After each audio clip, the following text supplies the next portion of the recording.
길에 한 아이가 어두운 얼굴로 서 있습니다. 시간이 지날수록 아이는 초조하게 누군가를 기다리는데요. 이윽고 전화를 받게 되는 아이는 두려움과 모욕감이 뒤엉킨 얼굴을 하며 급기야 땅에 주저앉아 울어버립니다. 도대체 어떤 일이 있는 걸까요? 이 사연은 해외 커뮤니티 레딧에 올라온 엠마 씨의 사연을 바탕으로 제작되었습니다. 안녕하세요. 미국 필라델피아에서 살다가 지금 한국에서 살고 있는 엠마라고 합니다. 보통 이웃나라가 아니면 다른 나라에 대해 관심을 가지기가 어려울 텐데요. 저 역시 한국에 오기 전에는 한국을 거의 모르다시피 했어요. 하지만 한국에 와보니 한국 사람들은 미국에 대해 대체로 잘 알고 계시더라고요. 제가 살았던 필라델피아는 미국 동부에 위치한 역사적으로 중요한 도시로 미국 독립선언문이 서명된 장소로 유명합니다. 이 도시는 미국의 탄생과 발전에 큰 역할을 한 곳으로 역사적인 유적들과 아름다운 도심 지역이 매력적인 곳이랍니다. 그리고 필라델피아에는 아름다운 건축물과 도시 공원들이 많이 있습니다.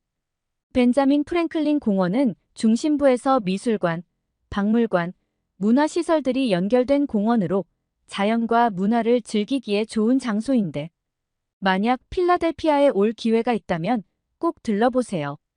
제가 이렇게 제 고향에 대해 칭찬을 늘어놓을 때면 가끔 제 한국 이웃들은 살기 좋은 필라델피아에서 왜 굳이 한국으로 왔냐고 묻곤 해요. 제가 한국에 오게 된 사연을 말씀드려보자면 일단 제 가족에 대한 이야기를 해볼게요. 제 직업은 소설가였습니다. 저는 어릴 적부터 문학에 관심이 많았고 제 이야기를 글로 풀어내는 것을 즐겼습니다. 고등학교 시절부터 문학대회에서 우수한 성적을 거뒀고 작품을 발표하기도 했어요. 대학에서는 창작 글쓰기를 전공하고 미국의 문학사를 연구했습니다. 저와 남편은 대학 시절에 만나게 되었는데 제가 참여한 문학 강좌에서 남편이 연설하는 모습을 보고 한눈에 반해버렸어요. 저의 적극적인 구애 끝에 결혼의 가정을 이루게 되었고 소중한 딸 에밀리도 품에 안을 수 있었답니다. 에밀리는 영리하고 창의적인 소녀로 어릴 적부터 호기심 가득했어요. 저처럼 책을 읽는 것을 좋아했고 이야기를 듣는 것도 좋아했죠. 하지만 에밀리는 덩치가 유난히 작았어요. 그래도 또래 아이들과 적응하는데 문제가 없었어요. 학교도 곧잘 다니고 있었고요. 사춘기가 되니 제 또래의 아이들처럼 케이팝을 좋아하고 한국 영화와 배우의 정보를 꿰뚫고 있는 여느 중학생의 모습이었죠. 그러나 어느 날부터인가 에밀리가 무언가에 괴로워하는 듯한 모습을 보였습니다. 하루하루가 지날수록 얼굴은 어두워지고 몸도 말라갔어요. 처음엔 에밀리가 아픈 줄 알았고 아이에게 어디가 아프냐고 물어봤지만 아이는 그냥 몸에 힘이 없다며 방으로 힘없이 들어가 버렸습니다. 그런 날이 계속해서 반복되고 에밀리는 점점 무기력해지면서 급기야 학교를 가기 싫다는 말을 하더군요. 몸은 작지만 사춘기가 빨리 찾아오나 보다 생각하고 에밀리를 기다렸는데 어느 날 밤 자다가 화장실이 가고 싶어 깬 저는 에밀리의 방에 빛이 새어나오는 것을 보고 슬금슬금 가보았고 조금 열린 문틈 사이로 에밀리가 책상에 엎드려 몰래 울고 있는 모습을 보게 되었습니다.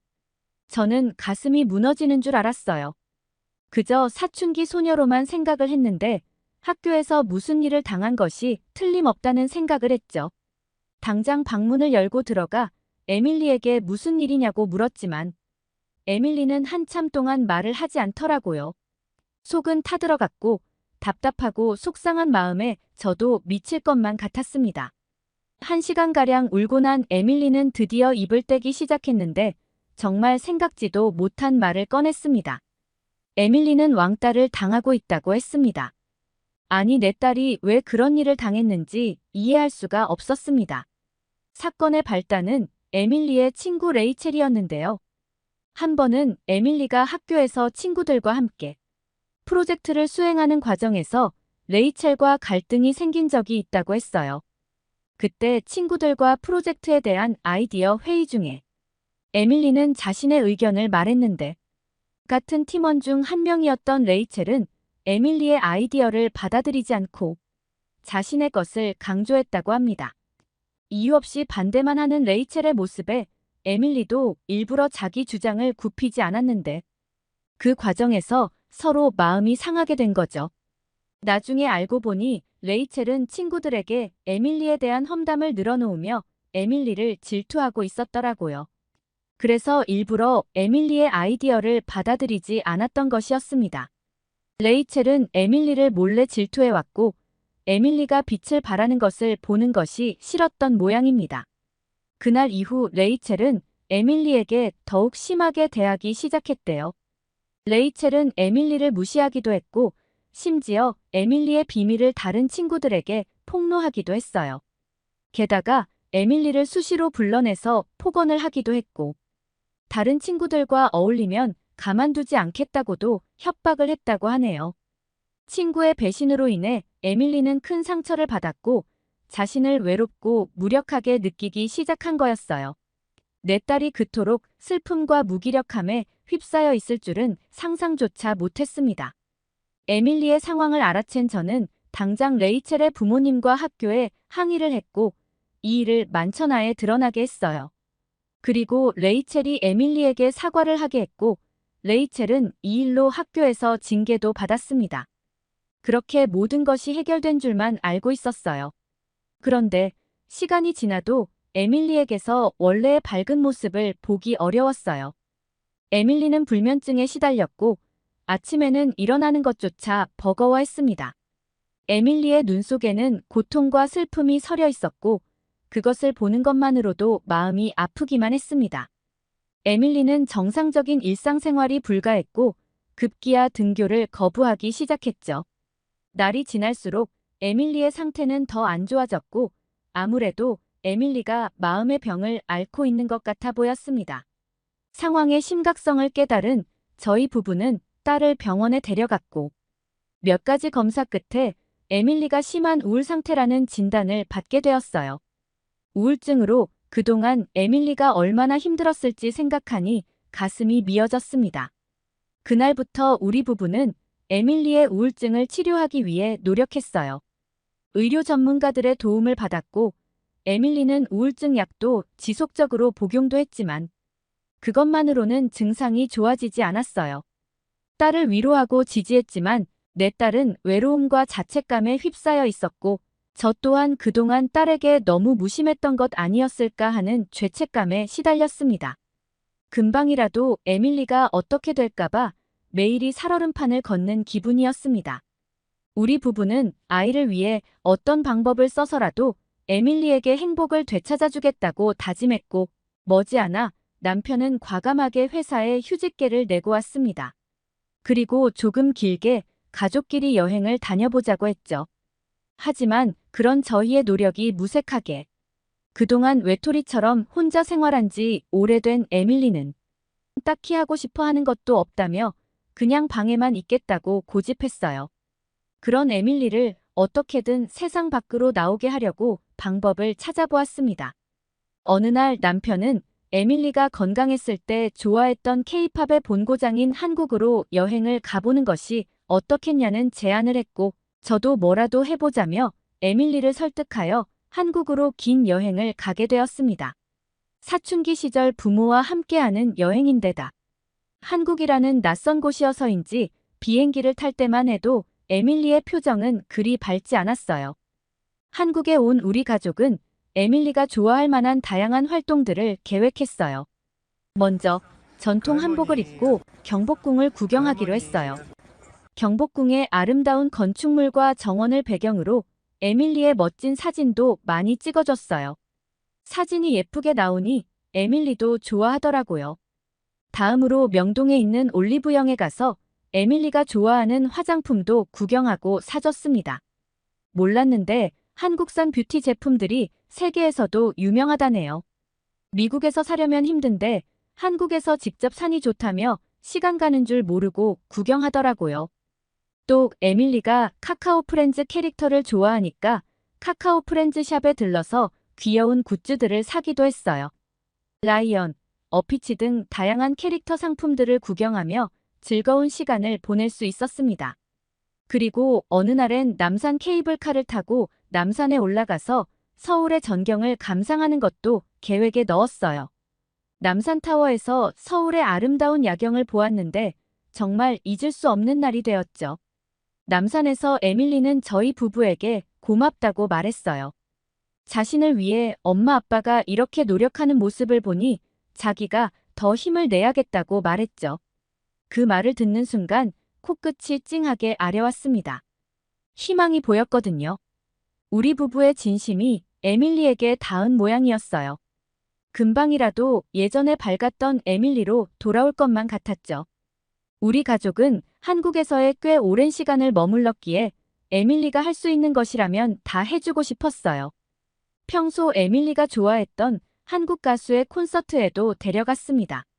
항상 유튜브로만 봐왔던 가수를 눈으로 직접 보니 정말 좋아했고 신나했답니다. 마지막으로 에밀리가 여기서 포기하지 않고 앞으로 나아갈 수 있기를 바라며 한국에서 유명한 대학교들을 구경도 했습니다. 서울대학교, 연세대학교, 고려대학교 등 명문 대학 캠퍼스를 둘러보며 청강도 해봤어요. 그렇게 약 2개월 정도가 지났을까요? 에밀리는 한국에서 조금 더 살아보자고 하더라고요. 어차피 장기로 여행을 온 것이고 에밀리만 좋다면 한국에서 몇 달을 있던 몇 년을 있던 중요하지 않아서 남편과 저는 천천히 한국에서 정착할 곳을 찾아봤고 에밀리가 다닐 수 있는 학교도 찾았어요. 말은 간단해 보여도 비자 문제부터 일자리 요건까지 한국에서 정착하려면 충족해야 할 조건이 많았지만 다행히 남편의 직장에서 서주는 보증과 미국 대사관의 도움으로 임시 거처를 마련하는 데는 문제가 없었답니다. 에밀리는 한국 수업을 따라갈 수 있을 정도로 한국어 듣기에는 문제가 없었습니다. 다 그간 에밀리가 봐왔던 한국 드라마 덕분이죠. 에밀리가 학교에서 돌아올 때면 저는 온 신경을 곤두세우고 딸의 반응을 기다렸어요. 아무리 한국이 좋다고 해도 낯선 나라에서의 새로운 환경에 적응하는 것은 쉽지 않을 테니까요. 에밀리는 처음엔 무덤덤한 표정을 지으며 학교를 다녔어요. 좋지도 싫지도 않았던 것 같아요. 전 그것만으로도 일단 반은 성공했다는 생각이 들었어요. 미국에서 보았던 암울한 낯빛은 아니었거든요. 그런데 학교에 다닌 지 3주 정도 지나더니 에밀리의 얼굴에는 옅은 미소가 띄기 시작했고 머지않아 친구들을 집에 데리고 온다는 소리까지 하더라고요. 이게 웬 떡이냐 싶어 한국 친구들을 맞이하기 위해 얼마나 바빴는지 모릅니다. 에밀리는 한국인 친구 3명을 집에 데려왔는데 한국 친구들은 밝고 예의가 바르더라고요. 그리고 에밀리에게 살갑게 대해주는 모습에 너무나 고마웠죠. 그 후로 딸은 학교에 가는 것이 즐거워 보였습니다. 왜냐하면 학교에서 있었던 일들을 저에게 조잘거리기 시작했거든요. 가끔은 한국 친구들과 마라탕과 탕후루도 먹고 사진을 찍었다며 제게 보여주기도 했는데 그 사진 속에 에밀리는 예전에 밝고 건강했던 내 딸의 모습이 있었답니다. 이제는 한국에 완벽 적응을 했는지 가끔은 저녁까지 놀다 오기도 합니다. 한국의 거리는 밝을 뿐만 아니라 낮보다 더 활기차고 안전해서 큰 걱정은 안 했어요. 게다가 종종 친구들과 놀다가 시간이 늦을 때면 친구들이 여럿이서 에밀리를 집 근처까지 데려다 주더라고요. 아직 한국이 익숙하지 않을 거라 택시도 못 타고 혼자 가면 무서울 거라며 말이죠. 어쩌다 한번 에밀리가 저녁에 택시를 혼자 타게 되었을 때도 친구들은 에밀리가 탄 택시의 사진을 찍어서 차량 번호를 단체 채팅방에 공유하며 서로의 안전을 확인하더라고요. 한국은 치안도 발달되었지만 학생들의 안전의식도 높은 편이더라고요.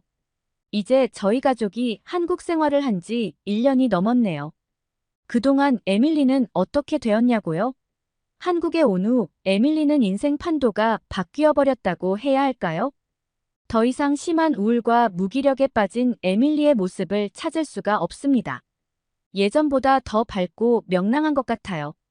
에밀리가 다시 건강을 되찾을 수 있었던 건 다정했던 한국 친구들과 에밀리가 안전하게 한국 문화를 만끽하면서 많은 도움을 받았기 때문이에요. 한국 친구들은 에밀리에게 친절하게 대해주었고 다양한 활동을 함께 하자고 제안하고 에밀리를 격려해 주었어요. 덕분에 에밀리는 새로운 경험을 통해 자신감을 갖고 삶의 활력을 되찾을 수 있었어요. 이제 에밀리는 한국에서의 생활을 즐기며 매일매일을 활기차게 보내고 있어요. 딸의 변화를 지켜보면서 우리 가족 모두가 기쁨과 감사함을 느끼고 있어요. 에밀리가 행복해진 모습은 우리 모두에게 큰 선물입니다. 그 선물은 바로 한국이란 나라에서 받은 거라고 생각해요. 이제 에밀리는 한국에서 대학교까지 진학하기를 꿈꾸고 있어요. 남편과 저 역시 에밀리의 꿈을 이뤄주기 위해 이민을 적극적으로 알아보고 있답니다. 우리 가족을 다시 행복하게 만들어준 한국에 항상 감사하는 마음으로 살겠습니다. 긴 이야기 들어주셔서 감사합니다. 오늘의 사연 어떠셨나요? 오늘의 사연이 좋으셨다면 구독과 좋아요를 눌러주세요. 여러분의 구독과 좋아요는 영상 제작에 큰 힘이 됩니다. 더욱더 감명 깊은 사연으로 찾아뵙겠습니다. 끝까지 시청해주셔서 감사합니다.